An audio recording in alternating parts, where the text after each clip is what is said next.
नमस्कार, मी प्रियंका नागने आपल्या मराठी चॅनलवरती तुमचं सर्वांचं स्वागत आहे। आज आपण एक महत्त्वपूर्ण माहिती पाहणार आहोत। बांधकाम कामगारांसाठी मोठी खुशखबर आली आहे। 5 फेब्रुवारी 2025 रोजी ही खुशखबर देण्यात आली आहे।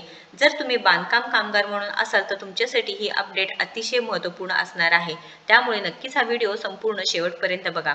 पण त्याआधी तुम्ही जर आपल्या चॅनलवरती नवीन असाल किंवा अजूनही आपल्या चॅनल सबस्क्राइब केलं नसेल तर पहिल्यांदा सबस्क्राइब करून घ्या। अतिशय महत्त्वाची अपडेट आहे। तर बांधकाम कामगारांसाठी खुशखबर हे आहे की बांधकाम कामगारांचे जे ऑफिशियल पेज आहे ते पुन्हा एकदा सुरू झालेलं आहे। तर ही लिंक आहे मी तुम्हाला डिस्क्रिप्शन बॉक्समध्ये मी देणार आहे, एकदा नक्कीच चेक करायचं आहे। तरी ते जी ऑफिशियल लिंक आहे ती आपण ओपन केली आहे।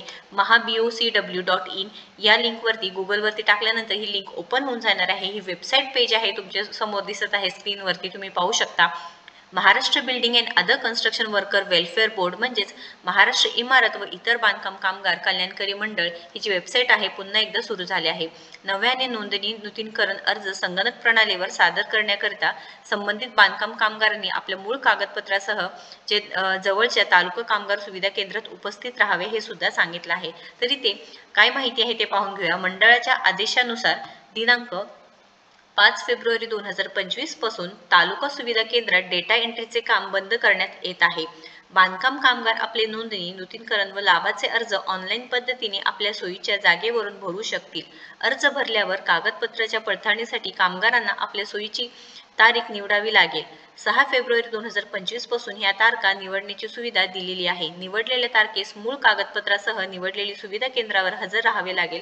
ठरलेल्या तारखेस व ठिकाणी हजर न राहिल्यास अर्ज नामंजूर करण्यात येतील हे सुद्धा सांगितलेलं आहे। म्हणजे 6 फेब्रुवारी 2025 पासून तारखा निवडण्याची सुविधा देण्यात आली आहे व तिथे जे तुम्हाला निवडलेल्या तारखा आहे तिथे तुम्हाला मूळ जे कागदपत्र म्हणजे ओरिजिनलचे डॉक्युमेंट्स असणार आहे ते घेऊन तुम्हाला दिलेल्या तारखेला तिथे हजर राहावं लागेल हे सुद्धा सांगितलेलं आहे।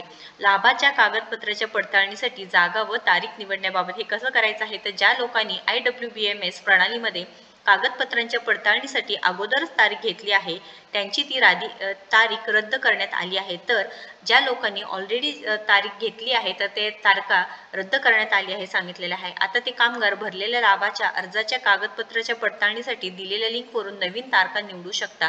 तर तुम्ही इथे नवीन अपॉइंटमेंट डेट घेऊ शकणार आहात, नवीन तारखा घेऊ शकणार आहात, कारण अगोदर दिलेल्या ज्या तारखा आहेत ते रद्द करण्यात आल्या आहे। रद्द झालेल्या तारखेऐवजी नवीन तारीख निवडण्याची चेंज क्लेम अपॉइंटमेंट डेट या बटनावर क्लिक करावे। तर इथे चेंज क्लेम अपॉइंटमेंट डेट आहे त्या बटनावर क्लिक करायचं आहे। सिस्टीम तुम्हाला तुमचे नोंदणी क्रमांक विचारेल। नोंदणी क्रमांक भरल्यावर तुम्ही रजिस्टर केलेल्या मोबाईलवर एक OTP येईल व OTP पडताळणीनंतर तुम्हाला ज्या लाभाच्या अर्जाची तारीख बदलायची आहे ते पोचपावती क्रमांक भरायचा आहे। त्यानंतर तुम्ही कागदपत्राच्या पडताळणीसाठी जागा व दिनांक निवडू शकता। त्यानंतर अर्ज प्रणालीमध्ये सबमिट करू शकता। अतिशय महत्त्वपूर्ण माहिती आहे। हे सविस्तर माहिती इथे देण्यात आलेली आहे व इथे कन्स्ट्रक्शन वर्कर रजिस्ट्रेशनसाठी तुम्ही इथे क्लिक करू शकता, रजिस्ट्रेशन करू शकणार आहात। इथे माहिती दिलेली आहे, तुम्ही बघू शकता। त्यानंतर इथे अप्लाय ऑनलाईन फॉर क्लेम म्हणजे क्लेमसाठी तुम्हाला इथे क्लिक करायचं आहे, म्हणजे तारखांसाठी तुम्हाला क्लेम करण्यासाठी इथे क्लिक करायचं आहे। क्लिक केल्यानंतर सिलेक्शन न्यू क्लेम करायचं आहे किंवा रजिस्ट्रेशन नंबर टाकायचा आहे, ही संपूर्ण माहिती फिल करायची आहे। त्यानंतर रिन्युअल करायचं असेल तर इथे क्लिक करायचं आहे, हा ऑप्शन आहे।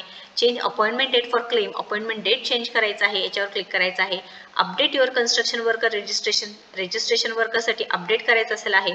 प्रोफाईल लॉगिनसाठी हे ऑप्शन असणार आहे।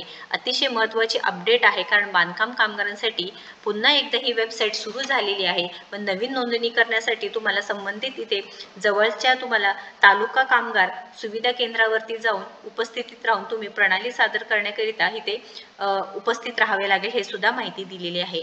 तर महत्त्वपूर्ण व्हिडिओ आहे, बांधकाम कामगारांना नक्कीच हे शेअर करा आणि याबद्दल काही अडचण असेल, काही प्रश्न असतील तर नक्कीच कमेंट बॉक्समध्ये विचारा। व्हिडिओ जर आवडला असेल तर नक्कीच लाईक करा, शेअर करा, आपल्या चॅनलला सबस्क्राईब करा। धन्यवाद।